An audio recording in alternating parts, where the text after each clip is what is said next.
우리 하나님 말씀 구약성경 예레미야 32장 26절 말씀입니다. 예레미야서 32장 26절 말씀입니다. 예레미야 32장 26절입니다. 차이신 줄 알고 봉독 드리겠습니다. 구약성경 예레미야 32장 26절입니다. 때에 여호와의 말씀이 예레미야에게 임하여 이르시되 나는 여호와여 모든 육체의 하나님이라. 내게 능치 못할 일이 있겠느냐. 그러므로 나 여호와가 이같이 말하노라. 보라, 내가 이 성을 갈대아인의 손과 바벨론 왕 느부갓네살의 손에 붙일 것인즉 그가 취할 것이라.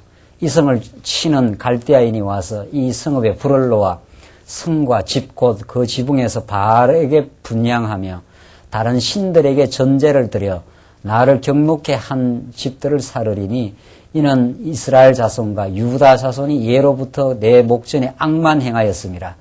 이스라엘 자손은 그 손으로 만든 것을 가지고 나를 경록케 한 것뿐이니라. 나 여호와가 말하노라. 30절까지 우선 봉독드렸습니다. 우리는 지금 예레미야서 후반부를 지금 공부하고 있습니다. 우리가 지금 공부하는 그 예레미야서 위치가 어디인가, 이걸 언제나 살피면서 오늘 그 본문을 들어가시면 그 본문의 그 정확하고 분명한 뜻이 이제 드러나는데, 예레미야 전반부는 하나님께서 남쪽 유다 나라를 뽑아내겠다 이런 뜻입니다. 한번 그들이 하나님의 뜻을 어기고 악행하기 때문에 그들을 깨닫게 하고 그를 새롭게 만들어 가시기 위해서 그들을 뽑아내시겠다. 그런 다음에 하나님께서 이제 예레미야 후반부에 그를 다시 심으시겠다. 그래서 예레미야는 뽑으시고 심으시는 하나님 여호와를 이제 가리킵니다. 성경이 이렇게 단순합니다. 성경이 그렇게 어려우면 우리가 어떻게 진리를 깨닫겠느냐는 거죠. 지금 오늘날 서구 신학, 종교개혁이 500년 그 서구 신학을 우리는 뭐 싹쓸이해서 비판하는 건 물론 아닙니다. 그 가운데 부분적인 깨달음도 있고 또 부분적인 교리를 정립해서 또 하나님께서 또 다 인도에서 깨달아온 부분이 있습니다. 그러나 하나님께서 이 시대에 우리들에게 도무지 성경의 어떤 부분적인 지엽적이거나 부분적인 그런 그 깨달음이 아니라 이걸 총체적이고 원리적이고 아주 분명한 그 단순화된 아주 단순하고 명료한 그 진리 체계를 여러분과 저에게 주었다는 것은 정말 그 얼마나 큰 놀라운 은혜인지 모릅니다. 근데 저는 이제 이런 이야기를 하면 굉장히 사실은 제 그 내면 속에 이제 굉장히 그 뜨거움과 흥분이 있기 마련입니다. 우리 성도님도 그럴 수 있는데, 이제 저는 조금 더 직접적으로 신학교에 가서 기존 신학을 공부를 했고, 해외에 가서 내노라 하는 그 신학자들이 이제 세미나를 다닐 수 있는 만큼은 다 다녀봤습니다. 이제 해외에서, 뭐 영국에서, 미국에서 이제 이렇게 신학 그 세미나를 그분들은 이제 돌아다니면서 하는 거니까 그런 세미나가 있을 때마다 제가 찾아가서 들어보고 했는데 얼마나 그 미로를 헤매고 있는가. 성경의 부분적인 이야기를 가지고 확대하고 막 거기서 뭔가를 찾으려고 애를 씁니다. 그러나 우리는 지금 성경 창세부터 계시록까지 이게 우리는 하나의 메시지로 이제 걷어 잡습니다. 이게 하나의 메시지로. 여기에 우리 성경신학을 주신 하나님의 참 큰 정말 놀라운 은혜가 있고 우리가 우리의 세상을 살다 보면 얼마나 우리가 정신세계가 흐트러질 때가 있고 또 마음이 낙심이 될 때가 있고 그렇습니다. 세상에 이 어려운 세상을 살면서 그런 어려움이 없다 이런 일이 있을 수가 없는 거죠. 우리의 정신을 흐트러 놓는 유혹도 많고 우리의 마음을 다운시키는 그런 어려운 일도 생기기 마련입니다. 이럴 때 우리의 흐트러진 정신세계를 이렇게 추스리고 이렇게 정립을 하거나 다운이 된 마음을 다시 이렇게 회복하는 그 힘이 어디에서 나오느냐는 거죠. 그건 진리의 힘입니다. 그건 바로 우리가 성경을 이렇게 부분적으로 자꾸 이렇게 그 혼란스러운 파편화된 그런 진리 속에서는 그게 나오기가 어렵습니다. 우리는 지금 예레미야 말씀을 이 후반부를 지금 배우고 있는데 이 앞부분을 전제하지 않고 이 부분을 해석의 의미도 안 생겨나고 그 뚜렷한 하나님의 뜻이 드러나질 않습니다. 하나님께서 한번 뽑아내시겠다. 한번 무너뜨리겠다. 그 무너뜨릴 때 예레미야가 그 역사의 현장에 살았던 사람입니다. 얼마나 많이 울었고 예레미야가 이 나라가 붕괴되는 현실 속에서 안타까움을 가지고 있었고 그 안타까움과 마음의 고통을 하나님께서 사용을 하시고 마침내 예레미야에게 새로운 평안과 새로운 소망과 하나님이 다시 심으시겠다고 하는 그 복음의 메시지를 예레미야의 그 당대 역사의 그 현장 속에 주신 말씀입니다. 그렇기 때문에 이 말씀이 생명의 말씀이고 오늘 우리 삶 속에 때로는 무너질 때가 있고 때로는 원치 않는 그 고통을 우리가 치를 때가 있지 않습니까? 그럴 때 정말 예레미야의 말씀은 하나님이 계획 가운데 하나님의 선하신 뜻 가운데 이 일을 지금 일으키고 계시고 때로는 뽑아내기도 하시고 다시 때가 되면 70년이 차면은 이게 하나님이 예정된 시간이 있는 겁니다. 그러니까 하나님 예정된 70년이 차면 우리는 반드시 돌아가고야 만다. 이런 그 소망의 말씀이 참 예레미야에 담겨 있습니다. 그래서 우리는 우리가 그동안 명제적으로 많이 들어왔지 않습니까? 뽑아내시고 심으신다. 이 명제적으로 들어왔던 말씀이 우리의 삶의 과정을 통해서 혹은 예레미야 1장부터 예레미야가 굉장히 이게 방대한 책입니다. 이게 52장 아닙니까? 52장이라는 게 굉장히 방대합니다, 사실은. 하루에 한 장씩을 우리가 묵상하고 이렇게 공부를 한다 치면 52주, 1년을 이게 우리가 묵상하고 공부할 수 있는 내용입니다, 사실은. 우리가 어떨 때는 좀 속도를 빼기도 하고 이렇게 하지만은 성경이 굉장히 방대합니다. 정말 우리가 성경을 창세기부터 계시록까지 한번 이렇게 제대로 공부를 하고 다시 삶의 과정을 거치면서 2번 공부하고 3번 공부할 수 있다는 건 너무도 큰 복입니다. 예레미야 한 장만 하더라도 우리에게 전달하고자 하는 메시지가 굉장한데 우리는 52장이라고 하는 방대한 예레미야의 그 당대 남쪽 유다가 가장 그 치욕과 부끄러움과 고통을 겪었던 시대, 그때 주신 하나님 예레미야라는 그 예언자를 통해서 그 시대를 해석하고 왜 일이 일어날 수밖에 없었는가, 이 일은 어떤 하나님의 선한 그 언약의 근거에 일어나는가, 이런 그 역사에 대한 해석의 틀을 예레미야 말씀을 통해서 주고 계십니다. 우리가 지금 계속해서 공부한 대로 예레미야가 이때 붕괴될 이 시점인데, 예레미야는 이 시점에 이 역사적 정황에 예언이 떨어지고 있지만 이 예레미야에게 하나님께서 모세 언약을 전제로 하고 있고 아브라함 언약을 전제로 하고 있고 특별히 모세 언약의 근거에서 후대 역사는 진행이 됩니다. 물론 더 말할 것도 없이 아브라함 언약이 근본입니다. 아브라함 언약이 가장 근본적인 언약이고 과정에서 적용되는 언약이 모세 언약입니다. 이 성경이 이렇게 치밀해요.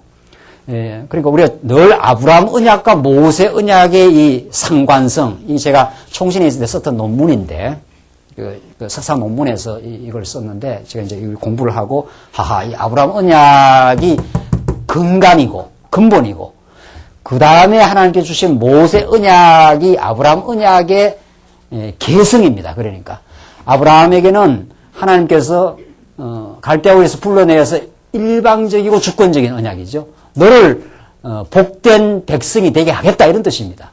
너를 통해서 하나님 나라가 이루어진다.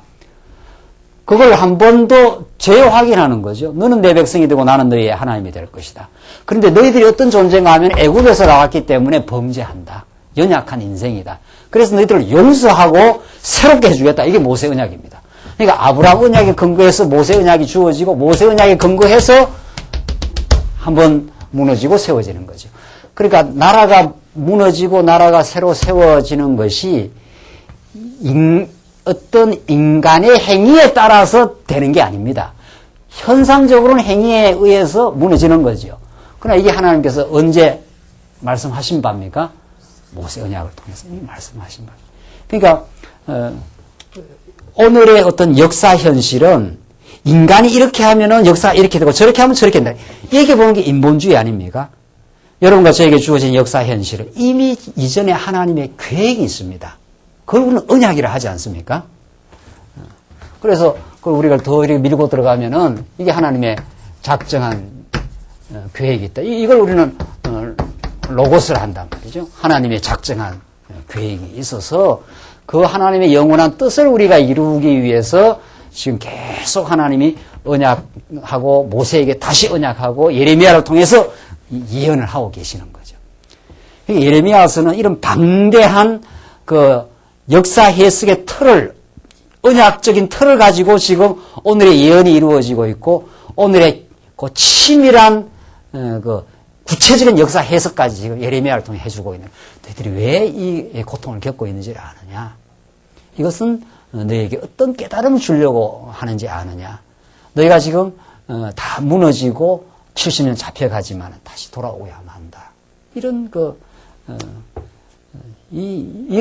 이런 책이 없습니다. 도무지 이 세상에 이런 역사 해석이 있을 수가 없고 우리는 그런 독특하고 놀라운 하나님의 지금 계시의 말씀을 듣고 있는 거죠.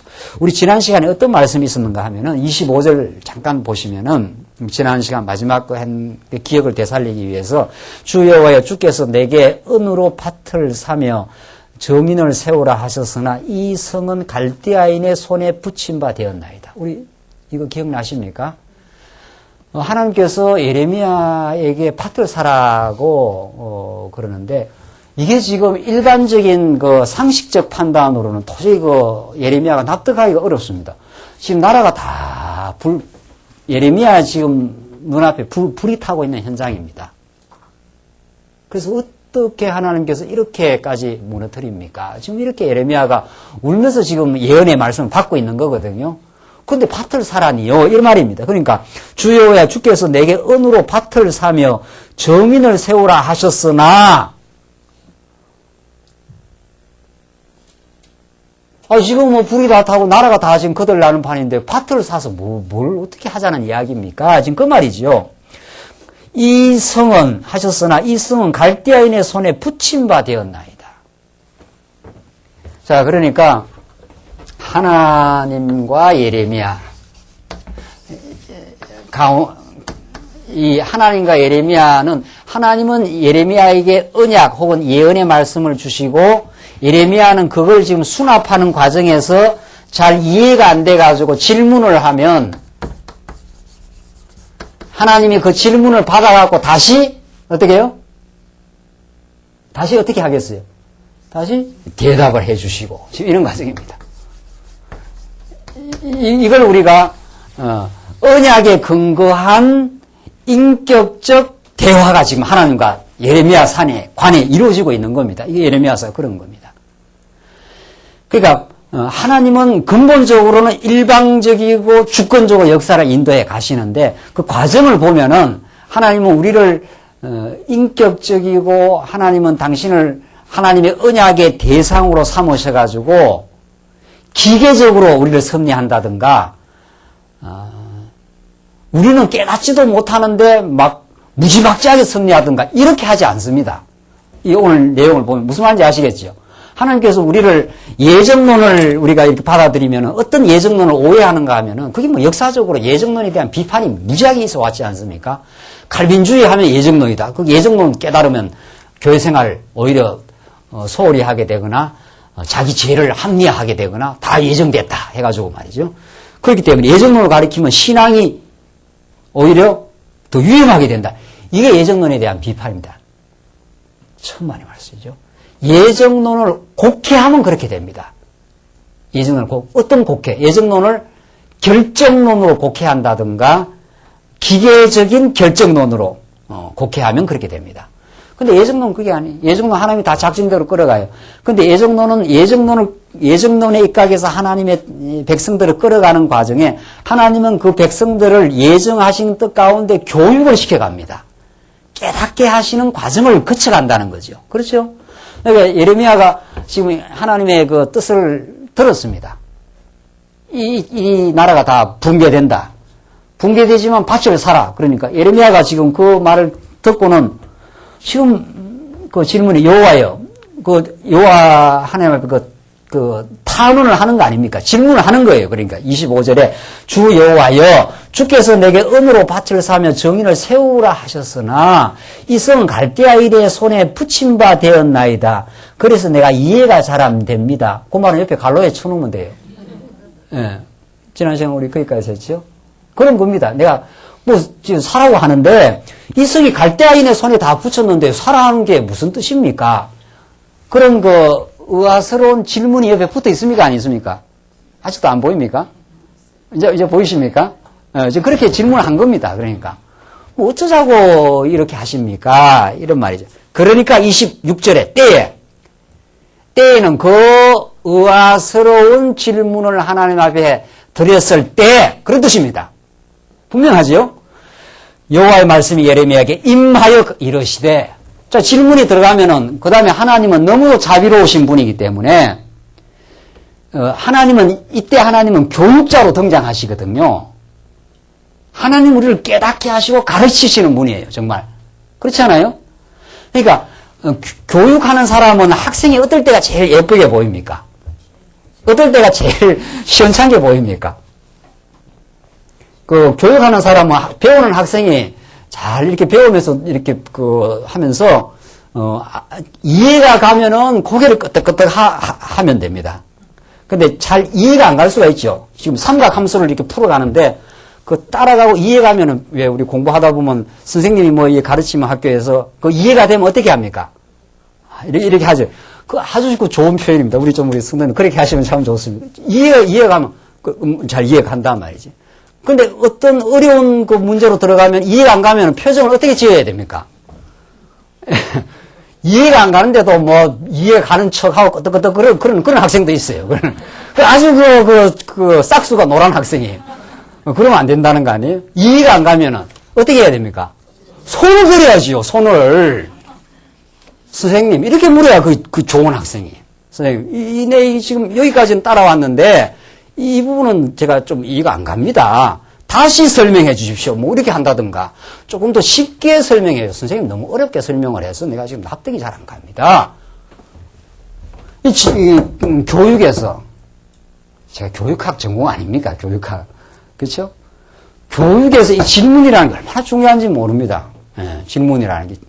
이 교육적 질문. 질문도 여러 가지 질문이 있습니다. 참 재밌는 현상이 많아요. 질문도 수사학적 질문이라는 게 있습니다. 알고 모르는 척 하는 질문. 선생을 이게 한 번씩 테스트성 질문. 이런 것도 있어요. 그게 들어보면 압니다. 저 사람 알고 있는 걸 괜히 묻는구나. 그건 별로 좋은 학생이 아니죠. 그건 선생님을 테스트하는 질문. 이런 것도 있고. 진짜 영어로 말하면 genuine question이라는 게 있어요. rhetoric question이 있고, 이 수사학적 질문은 이건 좋은 질문이 아니에요. 그거는 이제 빗나간 질문이라고 합니다. 그러니까 그 질문을 간파하는 것도 선생의 능력입니다. 저 사람 저는 테스트하는 질문이요. 정말로 궁금해서 하는 질문. 그게 좋은 학생이거든요. 그 genuine question이라는 게 나 잘 모르겠다. 궁금하다. 지금 예레미야는 그렇게 하고 있는 겁니다. 하나님 앞에. 하나님 앞에. 하나님 당신이 밭을 사라고 하는데 내가 이걸 왜 사야 하는지 모르겠습니다. 그 질문이 생기겠죠. 이게 기도입니다. 이걸 다른 말로 말하면 기도입니다. 하나님 내가 지금 참 이렇게 해석하기가 참 어려운 지금 일을 당했습니다. 나로서는 이걸 이렇게 하나님 뜻이라고 해석은 하긴 하는데도 여전히 내 피와 살 속에서는 잘 안 받아들여집니다. 머리로는 모든 것이 하나님이 한다고 내가 이렇게 말씀을 들어서 이렇게 머리로는 납득은 하겠는데 내 몸으로는 참 받아들이기가 어렵습니다. 이런 일을 어떻게 내가 감당을 해야 될지 어렵고 정말 더 깊은 뜻이 무엇인지를 좀 가르쳐 주기를 원합니다. 이게 우리 기도입니다, 사실은. 예레미야가 지금 이런 기도를 하고 있는 거죠. 예레미야는 친척도 나라도 다 지금 불바다가 되고 지금 시체들이 막 나뒹굴어지고 지금 이런 상황입니다. 이게 하나님이 하시는 상황이거든요. 하나님이 이렇게까지 하십니다. 그러니까 예레미야가 이 엄청난 사태를 받고 어떻게 나름대로 해석을 하려고 해석을 해도 해석이 되다가도 시체들이 널브러져 있는 상황, 느부갓네살이 와서 막 짓밟고 있는 상황입니다. 지금 이 상황이, 이 역사적인 정황이. 이 영적으로 말한다면은 우리가 쓰러져 있는 상황이 될 수도 있고, 우리 가족들이 힘들어진 상황이 돼 있을 수도 있고, 교회가 때로는 막 어려워진 상황이 있을 수도 있고, 핍박을 막 극심한 교회가 핍박을 겪는 수도 있고, 초대교회로 말하자면 말이죠.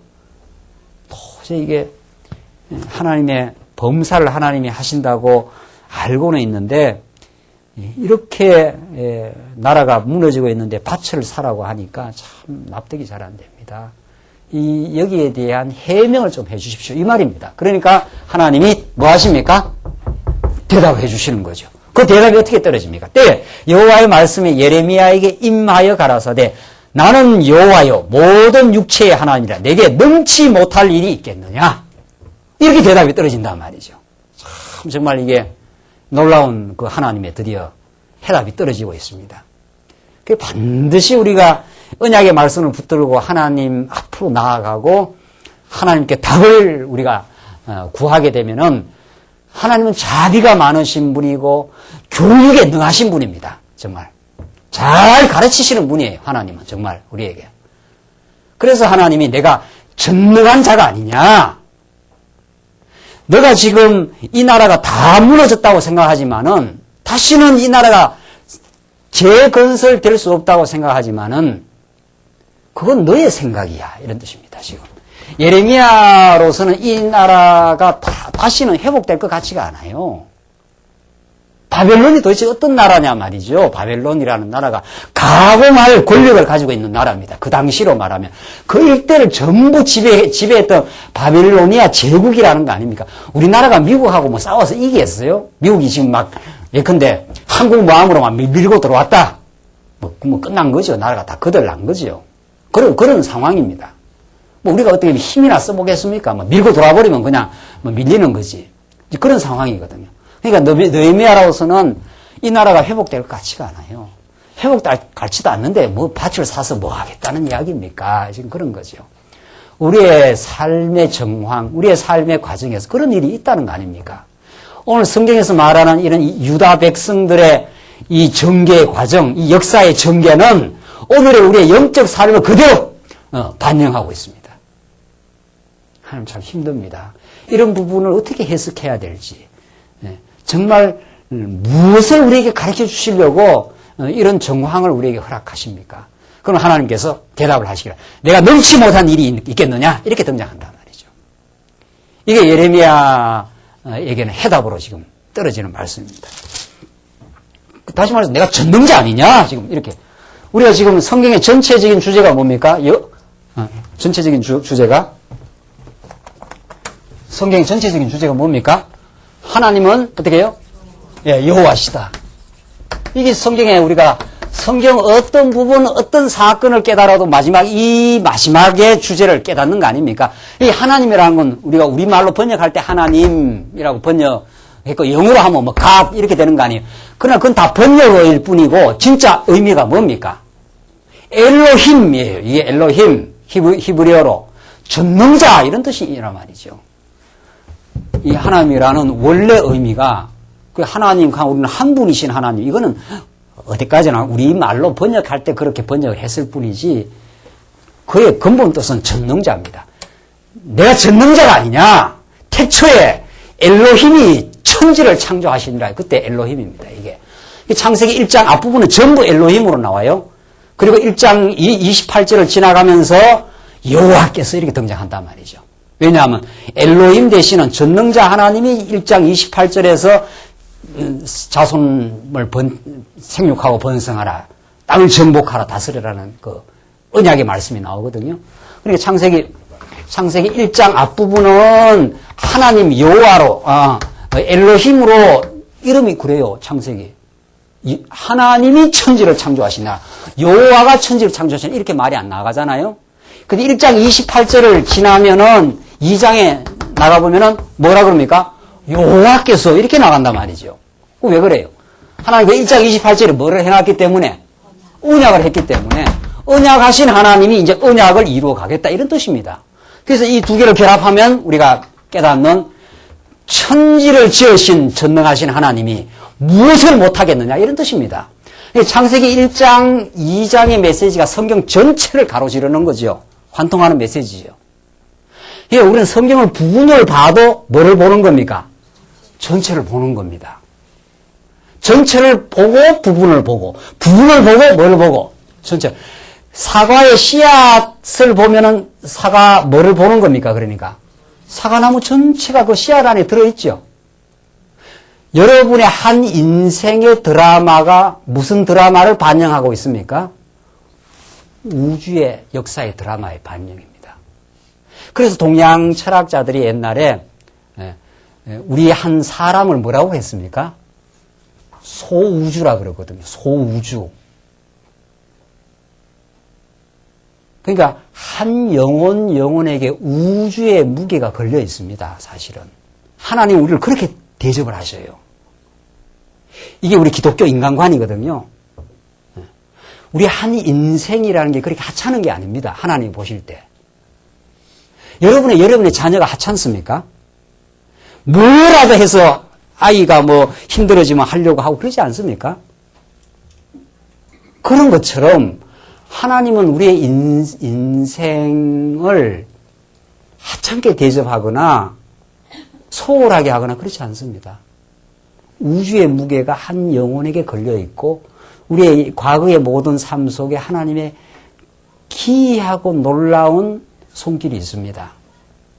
그 가운데 오늘 예레미야의 말씀에 따르면은 바벨론에 의해서 붕괴되는 시간도 있습니다. 오늘 그래서 지금 하나님께서 내가 전능자가 아니냐 이거부터 밝히죠. 전능해야 뭐 약속을 이룰 거 아니냐 이 말입니다. 지금 약속은 하나님이 행하신 약속은 인간이 털끝 많고도 뭐 이렇게 행할 수가 있습니까? 이건 정말 이건 진짜 그대로 표현이 털끝 많지 우리 힘으로는 안 됩니다. 근데 하나님이 이제 우리에게 힘을 주시는 거죠. 우리가 오늘 오전 시간에는 교회를 이루는 것이 교회를 설립하고 교회가 교회 되도록 성장하고 하는데 누가 하신다는 겁니까 정말? 하나님이 하신다는 거 아닙니까? 그 하나님의 능력을 힘입어서 우리가 봉사하는 거거든요. 교회가 언약 성취의 그 절정 아닙니까? 구약 역사도 마찬가지예요. 하나님은 너 능력으로는 바벨론에서 못 나와 이런 뜻입니다. 내가 이제 등장하고 내가 바벨론을 붕괴시킬 것이요 너희를 괴롭힌 원수를 바사왕 고레스를 들어서 너희를 내가 붕괴시켜버리겠다. 어디에 내 사랑하는 자녀들을 건드려 이게 하나님이 고레스를 들어서 이제 붕괴시키는 거거든요. 그래서 하나님이 지금 대답을 하시는데 내가 어떻다? 전능자 아니냐. 너 생각으로는 안 될 것 같지만은 너 생각으로는 안 된다, 포기다, 다 망했다, 다시는 돌아올 수 없다, 낭망이다. 그래서 우울증이 걸린다는 거 아닙니까? 안 될 것다 말이죠.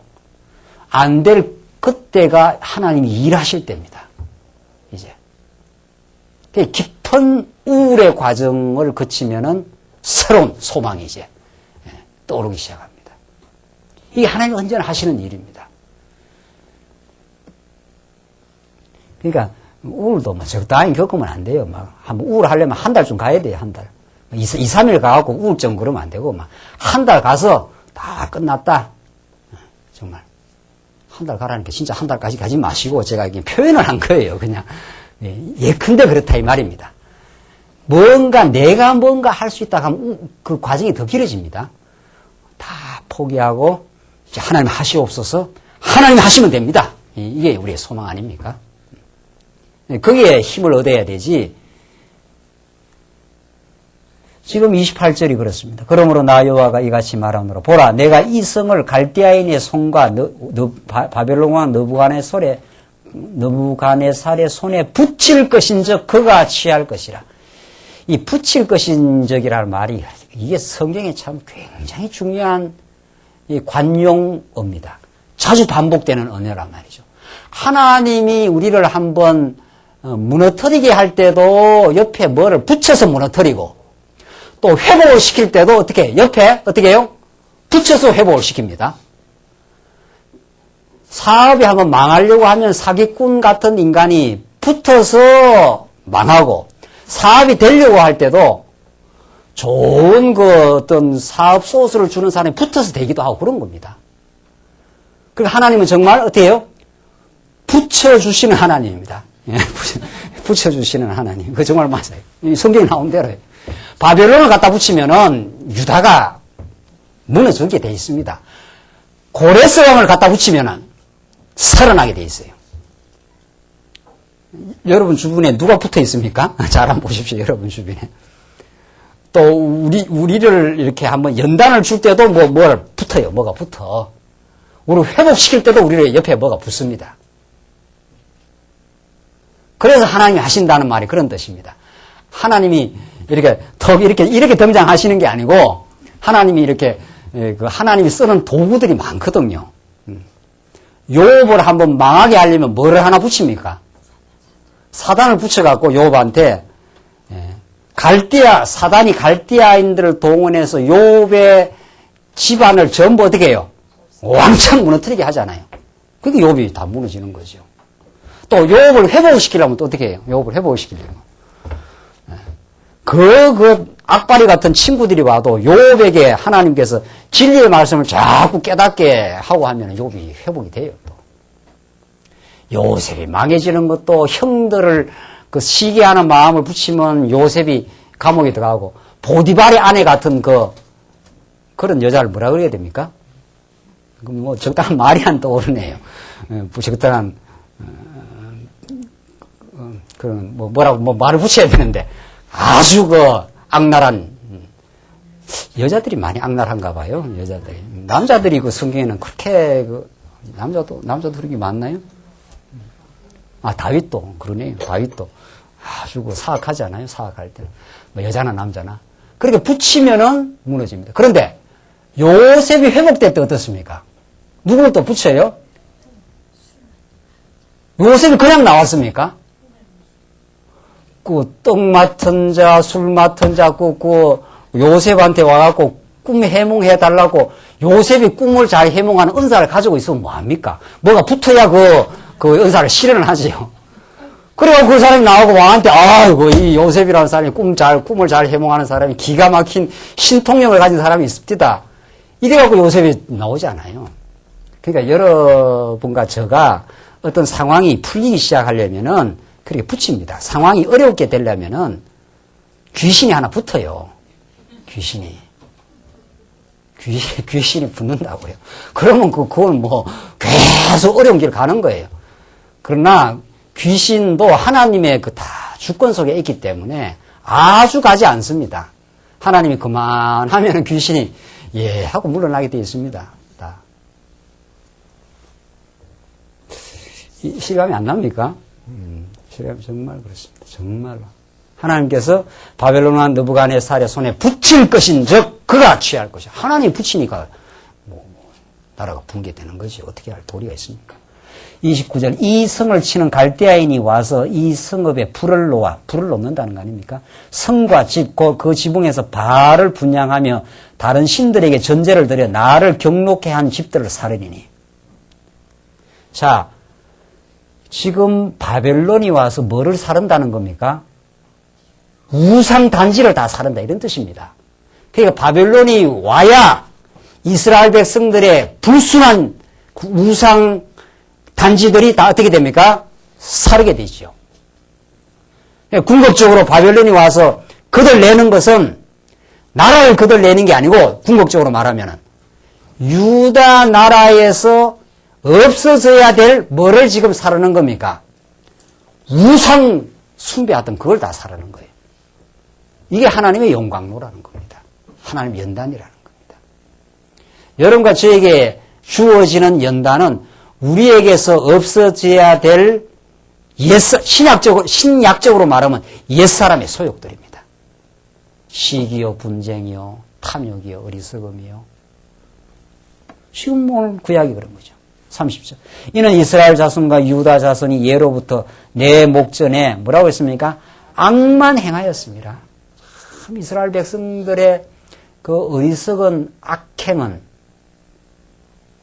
어떻게 그걸 다 말로 할 수 있겠느냐? 예레미야가 통렬하게 지적하는 부분 아닙니까? 인간의 죄는 표범이 반점을 없앨 수가 없듯이 인간의 죄악을 인간이 어떻게 할 수가 없다. 구수 여인이 그 피부를 변하게 하겠느냐? 이 예레미야의 그 통렬한 지적입니다. 그래서 하나님의 은혜가 얼마나 필요한가 이걸 지금 가리키는 거예요. 정말 우리 예레미야 이제 후반부로 점점 가고 있는데 정말 이런 우리 깨달음이 정말 필요한 거지요. 내 목전에 악만 행했던 너희들 존재들이 아니었는가. 그런데 하나님이 너희들을 지금 붙드시고 너희들을 회복시키시고 너희들에게 새 언약의 말씀을 주시고 지금 너희들을 용서하셔서 지금 인도해 가신다. 지금 그걸 말하고 있거든요. 이스라엘 자손은 그 손으로 만든 것을 가지고 나를 경록해 한 것뿐이라. 하나님이 다 이스라엘 백성들 여기까지 인도하면서 얼마나 이 다윗 솔로몬 시대 때 말이죠. 다윗 솔로몬 시대 때 이 참 아름다운 나라를 하나님이 허락했습니다. 솔로몬 시대 때는 아주 호화찬란한 정말 이방 나라들이 전부 구수 여인이 저 이방의 이름이 누구죠? 서바 여왕이 그 이방 서바 여왕이 막 한 보따리를 들고 와갖고 솔로몬한테 지혜를 얻으려고 찾아오고 이 나라가 이렇게 아름답다고 했던 나라 아닙니까? 그게 하나님이 베푸신 은총이었는데 그 후에 이스라엘 백성들은 하나님을 섬기기는커녕 계속해서 이방 무상을 쓰니 그 원조가 솔로몬 아닙니까? 원조가 그렇게 은혜를 베풀어 줬는데 악을 행하고 이방 여인을 드리고 그때부터 아세라 목상을 섬기고 말이죠. 이게 하나님을 경록했다는 거예요. 하나님은 그냥 안 있죠. 그냥 있으면 이스라엘 백성을 사랑하는 게 아니니까. 그래서 31절 이 성이 건설된 날부터 오늘까지 나의 분과 노를 격발하였으므로 나오잖아요. 이 성이 건설된 솔로몬 그 말년부터 내 노를 격발했다는 거예요. 내가 내 앞에서 그것을 옮기려 하노니 이는 이스라엘 자손과 유다 자손이 모든 악을 행하여 내 노를 격동하였습니다. 그들의 왕들과 그 백성들과 그 제사장들과 그 선지자들과 유다 사람들과 예루살렘의 거민이 다 그러하였느니라. 안 그런 사람이 없다 이 말입니다 지금. 그래서 로마서는 이런 걸 말씀을 받아가지고 의인은 없나니 어떻게 해요? 하나도 없다. 어제도 집사람하고 이야기하면서 뭐라 이야기를 해요. 당신아 내나 다 그러냐 말이죠. 그러니까 입이 쏙 들어가더라고요. 뭐라 이제 이야기를 해요. 어떠고. 그 말씀도 제대로 못 깨닫고 어떤 청년 이야기를 하면서 당신아 내나 말씀 몰랐을 때 다 거기서 거기지 지금 하나님께 조금 깨닫게 하고 하니까 우리가 정신이 들어서 있지. 오늘 본문이 그래요. 유다 사람과 예루살렘 거민이 다 그러하였느니라. 여기서 예외가 있냐 말이죠. 예외 없습니다. 이걸 우리가 정말 깨닫고 살면 그렇게 마음이 편안할 수 없어요. 알고 보면은. 정말 이게 하나님을 알고 자기 아는 것처럼 이렇게 평강을 줄 수가 없어요. 우리가 분노하고 원망하고 하는 거는 나는 너하고 다르다 이 말이거든요. 다른 사람이 있으면 나와보란 말이죠. 한번 나와보십시오. 이게. 제가 이 강단을 비워드리죠. 그런 사람이 있으면. 제가 달라서 여기 쓴 것도 아니잖아요. 그런 사람이 없습니다. 그리고 성경대로 믿는 사람 아닙니까? 성경대로. 왕들과 방백들과 제사장들과 선지자들과 유다 사람들과 예루살렘 거민이 다 그러하였느니라. 왕부터 시작해서 백성까지 안 그런 사람이 있냐 말이죠. 죄로 따진다면 만약에. 우리가 조금 살다가 거룩해져 가지고 하나님을 깨닫고 조금 거룩한 삶을 살면 은혜입니다. 그거는. 그렇죠? 그건 은혜예요. 자랑할 거리가 아니에요. 내가 니보다 나아 이런 근거가 될 수가 없는 거예요. 은혜지 그게.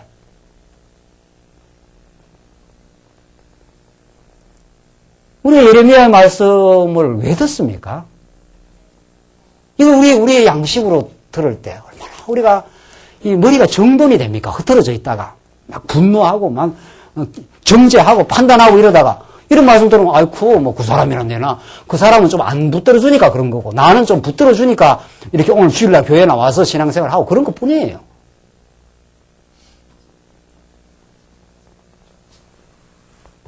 (33절) 그들이 등을 내게로 향하고 얼굴을 내게로 향치 아니하며 참 하나님 속상하는 표현입니다. 이게 이 자식이 말이죠. 아버지를 이렇게 보고 학교 갔다 왔습니다. 이래야 되는데 이게 지방에 쏙 들어가고 문을 쾅 닫고 들어가 버려. 저걸 쥐기도 살리도 뭐하고 말이죠. 그럴 때 있지 않아요? 그런 겁니다. 이게 그 아버지 뜻은 내하고 달라 뭐 이런 거죠. 내가 원하는 건 아버지가 하지 마라 그러고 말이죠. 이러니까 이 철부지한 인생 아니에요. 철부지한 자식은. 이게 이제 철이 들면 아버지가 참 하라 하는 게 참 옳았습니다. 이 말이 이제 철이 들어야 나오는 거 아닙니까? 이스라엘 백성이 이렇게 참 그러니까 철없는 이스라엘 백성을 철들게 하려면은 한번 여기 바벨론 갔다 오는 수밖에 없는 거예요. 다른 도리가 없습니다. 다른 도리가. 하나님이 참 기가 차는 거죠. 이게 여러분들 이 선지서는요 하나님의 심정을 읽는 책입니다. 뭐 다른 성경이 다 그러하지만은 더더욱이 이 선지서는 역사를 인도하시는 하나님의 심정을 예레미야를 통해서 이렇게 드러내는 거거든요. 내가 어떤 심정인 줄 아느냐 뭐 이런 거예요. 너희 놈들이 말이지. 이건 거의 놈들이에요. 놈들 수준이. 내가 어떻게 너희를 사랑하고 인도하고 광야에서 지켜주고 보호하고 했는데 너가 나를 떠나느냐 지금 그 말이거든요. 그러니까 하나님이 너무 답답하신 거예요. 이 하나님이 이제 열이 났어요. 격발이라는 말이 이게 히브리어로 굉장한 말입니다. 이게 이제 막 너 그냥 안 둔다 막 이런 식이에요. 격발했다는 게 이게 사랑의 진노거든요.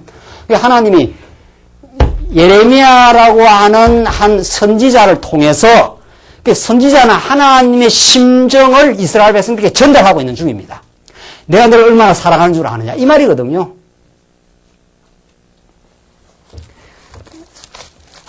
호세아서로 한번 가보십시다. 호세아서에 뭐라고 하나님이 애통절통을 하면서 이야기하는가 한번 보십시다. 호세아서로 한번 가봅시다.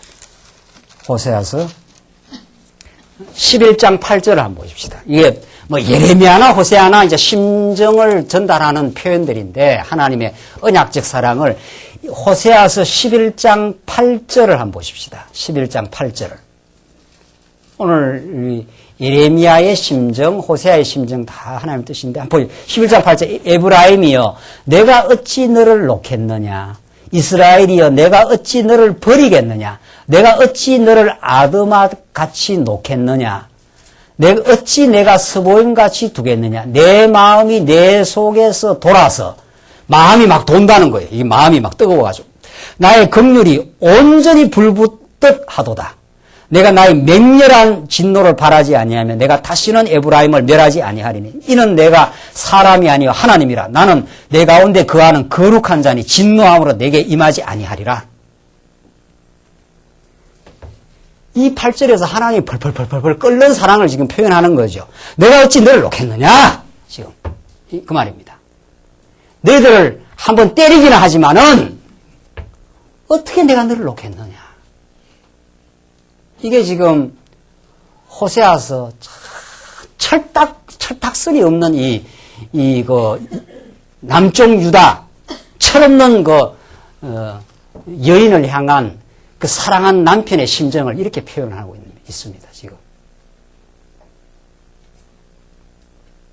이게 하나님께서 남쪽 유다를 향하시는 무슨 말인지 아시겠죠? 지금 예레미야도 마찬가지. 예레미야 조금 더 뒤에 가면 계속 그런 표현들이 많이 나옵니다. 내가 어찌 너를 놓겠느냐. 내가 너를 어떻게 진노하고 끝내겠느냐. 너는 내 백성이요. 내 사랑하는 아내요. 이 하나님이 이 남편의 그 심정으로, 호세아는 남편의 심정으로 표현하고, 예레미야는 너희를 버리지 않겠다고, 아주 버리지 않겠다고 하는 하나님의 그 신실하신 하나님의 심정을 이렇게 표현하고 있는 거거든요. 그래서 다시 예레미야로 한번 가보십시다. 너희가 33절에 그들이 등을 내게로 향하고 얼굴을 내게로 향치 아니하며 내가 그들을 가르치되 부지런히 가르칠지라도 그들이 교훈을 듣지 아니하며 받지 아니하며 속 터진다 이런 뜻이죠. 이게 아무리 뭐 좋은 말을 가르쳐서 알아듣지도 못하고 이럴 때가 있잖아요. 34절 내 이름으로 일컬음을 받는 집에 자기들의 가증한 물건들을 세워서 그 집을 더럽게 하며 흰놈의 아들의 골짜기에 바알의 산당을 건축하였으며 자기들의 자녀를 몰래게 불에 지나게 하였느니라. 그들이 이런 가증한 일을 행하여 유다로 범죄케 한 것은 나의 명한 것도 아니요 내 마음에 둔 것도 아닙니다. 너희들은 지금 내 심정을 다 몰라보고 너 멋대로 지금 살고 있다. 이런 하나님의 긍휼에 찬 너희들이 그렇게 하면 너희들이 불행해진다. 너희들이 그렇게 하면 너희들이 참 행복하지 않다. 지금 그 말이거든요. 탕자 너 나가면은 나를 떠나면 좋을 것 같은데 떠나보면은 거기가 돼지우리 가게 돼 있다. 지금 하나님이 그런 심정입니다. 지금. 근데 탕자는 나갈 때는 모른다는 거 아닙니까? 아버지 집을 나갈 때는 자기가 옳은 줄 압니다. 자기가 의로운 줄 알아요. 자기가 옳다 생각하지 자기가 불의하다 생각 안 합니다. 이게 어디 가서 이게 이 자기 의 아닙니까? 이게 어디서 무너지느냐 하면은 이 돼지우리에서 무너져요. 아하 이게 무너집니다. 아니었구나. 내가 틀렸구나. 이 자리가 너무 고난의 자리이기도 하면서 이 자리가 축복의 자리입니다. 그러니까 이 자리가 축복의 자리입니다. 이게 하나님께서 예레미야에게 지금 하시는 말씀입니다. 우리는 우리의 계획이 무너지고 우리의 뜻이 좌절될 때 참 괴롭지 않습니까? 그러나 그것은 하나님의 결코 무의미한 하나님의 섭리가 아니라는 겁니다. 그때라야 우리가 자기 의가 무너지고 하나님을 찾게 되어 있습니다. 36절 보시면은 36절로 44절 이제 마지막인데 다시 모아 영원한 언약을 세워서 복을 주시겠다고 합니다. 하나님께서 그들의 말할 수 없는 죄악을 인하여 하나님께서 너희들을 다 바벨론에다 붙여버리겠다. 지금 그 말을 했지 않습니까? 그 바벨론에게 붙이는 그 이유를 설명을 한 겁니다. 그러니까 너희들이 오죽했으면은 내가 이 바벨론으로 데려가겠느냐 이 말입니다. 하나님이 지금 이스라엘 백성을 설득을 하고 있는 과정입니다. 그러니까 너희들 바벨론 가서 잘 깨닫고 돌아오라 이 말입니다. 그러니까 너희들 내가 결코 미워하지 않는다. 어떻게 내가 너희들을 놓겠느냐? 지금 호세아서 그 음성을 우리가 여기다 대입을 한다면은 너희들 놓을 리가 없다. 너희가 어떤 존재인데 내한테 놓겠느냐? 36절 보시면은 이제 하나님께서 다시 영원한 언약을 세우신. 그러나 나오잖아요. 36절 정말 이게 예레미야서의 그 묘미 아닙니까? 내가 너희들을 바벨론에 다 붙여버린다. 그러나 이렇게 나오잖아요. 역전하는 반전의 그 하나님의 역사 아닙니까? 얘들 다 막 무너뜨려버리고 뽑아내버린다. 하나님께서 살아계 진노를 하시지만 그러나 돌아오게 한다는 거죠. 참 이게 복음입니다. 정말. 이 때문에 우리가 사는 거죠. 이스라엘의 하나님 여호와가 너희에게 말하는 바 칼과 기근과 연병을 인하여 바빌론 왕의 손에 붙임 바 되었다 하는 이 성에 대하여 이같이 말하노라. 보라, 내가 노와 분과 큰 분노로 그들을 쫓아보려던 모든 지방에서 그들을 모아내어 이곳으로 다시 인도하여 안전히 거하게 할 것이라. 다시 인도하여 이 회복의 역사. 그러니까 예레미야의 질문에 대한 답입니다. 하나님 내가 이 밭을 사라고 하는데 이 밭에서 사서 뭐 희망이 있겠습니까? 그러니까 지금 하나님께서 말씀하시기를 내가 전능자가 아니냐? 너희들을 왜 내가 바벨론으로 데려가는 줄 아느냐? 잘 깨닫기 위해서다. 이 탐자로 말하면 대지울이고 이스라엘 백성으로 말하면은 여기가 70년 바벨론 생활입니다. 내가 왜 그쪽으로 데려가는 줄 아느냐? 너희의 과거를 한번 돌아보라고 하는 것이요. 그리고 하나님의 은혜가 얼마나 큰지를 깨닫게 하는 것이요. 그게 여러분과 저의 그 77, 80 인생길에 반복되고 심화되는 과정입니다. 이런 과정이 늘 반복되고, 이때 반복이라는 것은 무의미한 반복이 아닙니다.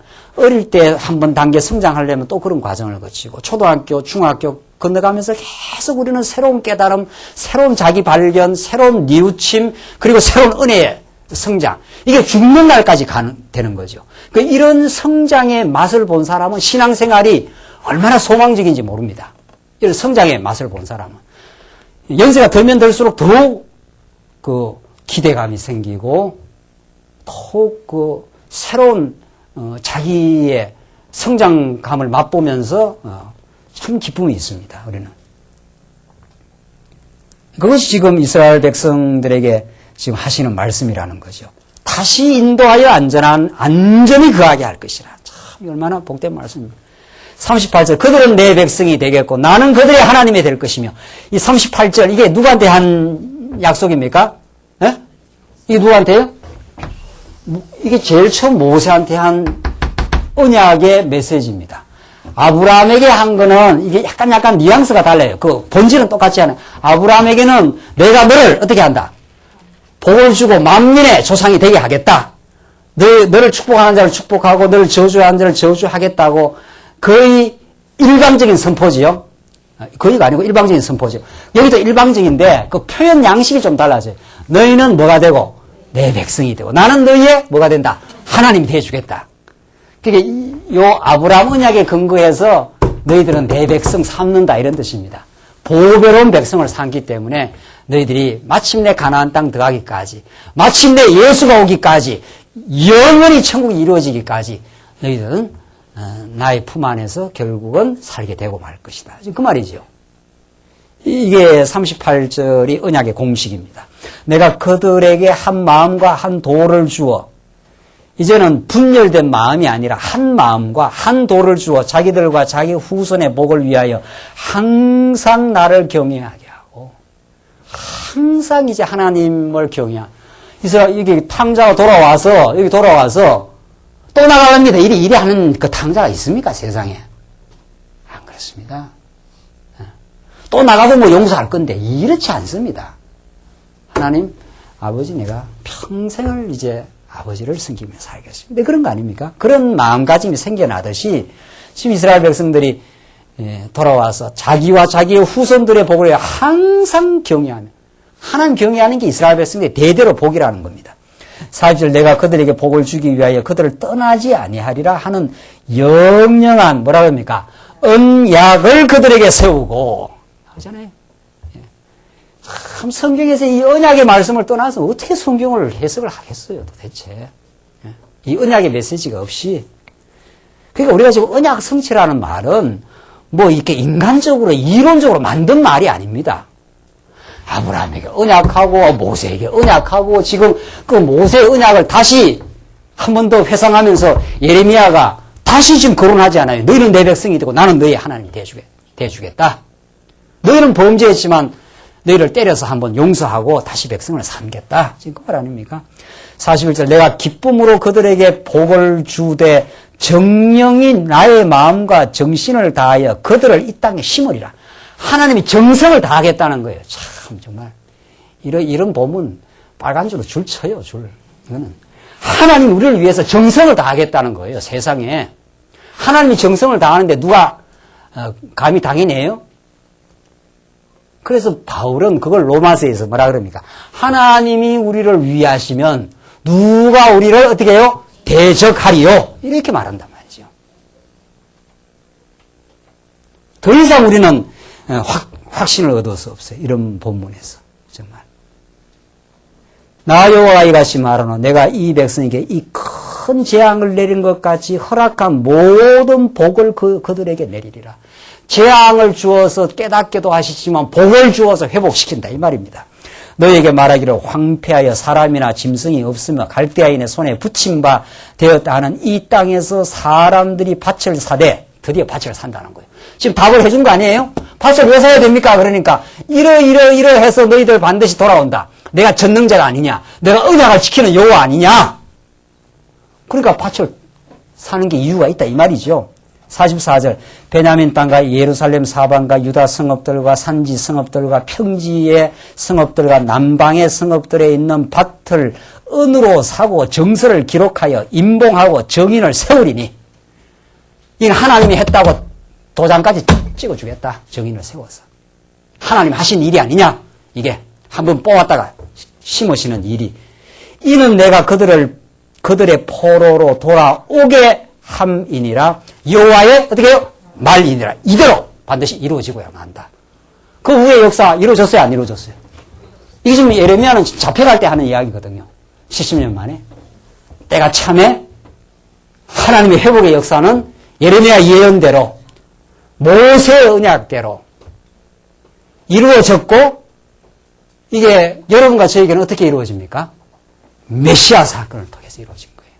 그가 우리 대신 뽑혀 고난을 받으시고 죽으시고 그가 3일 만에 부활하심으로 우리의 영영한 우리의 반석이 되시고 우리의 소망이 되어주시고 때로는 우리가 이 땅에서 많은 것을 상실한 슬픔이 있고 때로는 우리가 감내해 가야 될 고통이 있다 하더라도 하나님 우리의 예수 안에서 새로운 인생이 되게 하셨고 새로운 피조물이 되게 하셨고 우리에게는 세상이 주지 못하는 표대와 소망과 위로를 주신 분입니다. 그 안에 우리가 살고 있습니다. 사랑하는 성도님들, 이것이 우리의 힘입니다. 이것이 우리를 든든하게 서게 하는 반석입니다. 이 말씀 때문에 우리가 때로는 지난날의 수치스러움과 악행과 하나님을 떠나 몰록을 섬기고 아세라 목상을 섬기고 세상을 사랑하고 하나님께서 우리를 그냥 두지 않겠다. 때리고 다시 회복하고야 말겠다. 하나님의 약속의 말씀, 신실한 약속의 말씀이 있습니다. 이 약속을 의지하시고 담대하게 사시고 이 복음을 누리며 참으로 남은 생에 진리와 함께 사시길 바랍니다. 기도하십시다. 우리 자비하신 하나님 아버지 은혜를 감사합니다. 오늘 예레미야 말씀을 통해서 남쪽 유다 백성들을 깨닫게 하시려고 뽑아내시고 다시 하나님을 경외하는 인생 되게 하셔서 다시 심겨놓으시는 하나님의 이 놀라운 은혜를 예레미야를 통해서 가르쳐 주시고 하나님의 그 놀라운 사랑의 심정을 예레미야를 통해서 또 우리들에게 가르쳐 주시면 감사합니다. 하나님, 이제 하나님 떠나가지 않고 하나님만으로 만족하는 인생 되게 하셔서 참으로 세상을 부러워하지 않고 주신 것으로 감사하며 오늘 우리에게 연단의 세월이 있으면 그 속에서 우리에게 깎여져야 되고 우리에게 정말 새로운 하나님의 거룩한 인생으로 만들어 가시는 좀 아름다운 하나님의 작업 속에 저희들이 있음을 깨닫고 위로받고 세임 얻게 하시옵소서. 예수님 이름으로 기도하옵나이다. 아멘.